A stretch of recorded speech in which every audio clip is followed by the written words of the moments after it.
Zack Snyder pulled off another fantastic movie, but is all the hype just a load of bullshit? Stick around for my full review of Army of the Dead and find out.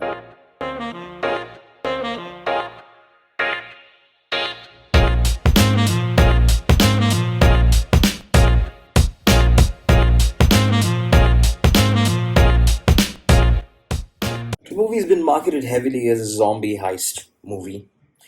Unfortunately, those two words sum up the entire plot of this movie. Like, that's it. Nothing else happens, really. You can tell Snyder just wants to have fun with this movie, but ideally that should make for a movie that's at least a decent time pass popcorn flick. This is no time pass popcorn flick. This is just torture. I wouldn't watch this again if I were paid to do so. The movie has an absolutely beautiful opening credit sequence. In fact, it's one of the best opening credit sequences I've ever seen. It was. What do I say? I love that there were different kinds of zombies in this movie. Slow ones, fast ones, a king zombie, a queen zombie, alphas, etc., etc. That gives a little bit of diversity, gives the zombies a little more meaning. The team assembly felt a lot like Suicide Squad, minus a little bit of the cringe. The conclusion of this movie almost reminded me of Triple Frontier, which was an excellent movie. But of course, that's what I think is going to happen in this movie in the end, but that's not what actually happens. And to my surprise, that did not turn out to be a good thing. Of course, they play Zombie by the Cranberries in the end. I honestly loved the choice of music throughout the movie. It was quite good.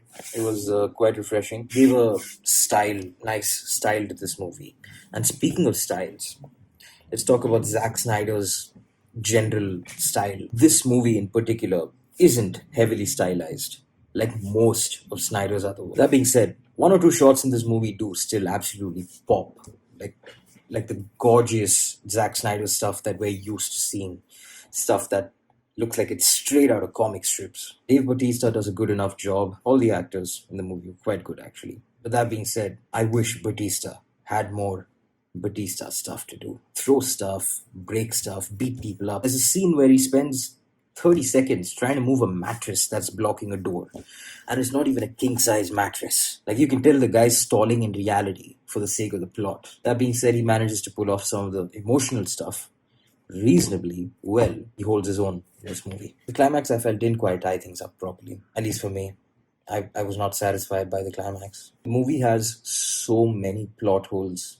Hrithik Roshan would wish he had more fingers to count. Too much money, too few bags. Would have liked an explanation of how the zombie king ended up in the military convoy to begin with. Why does the king not kill the Indian chick? Why does he spend hours contemplating whether he should bite Theo Rossi or not? Why does one tiger and one horse get zombified?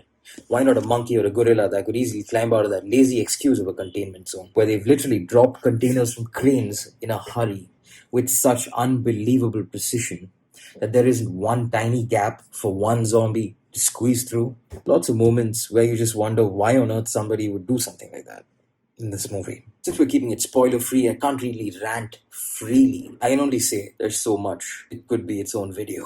Certainly just switch your brain off while watching this movie. You may enjoy the music or watching zombie heads turn into ketchup. Easily one of Snyder's weakest movies. I give it a hard 56 out of 100. Now 300, Rise of an Empire still takes the cake though, in terms of worst shit Zack Snyder's ever been associated with. He's yet to make a shittier movie than that. Whether that's good news or not, it's up to you. As for whether it's worth the hype, yeah, I said stick around, but I'm pretty sure you knew where I was headed in the first minute of this video. That's a piece of shit.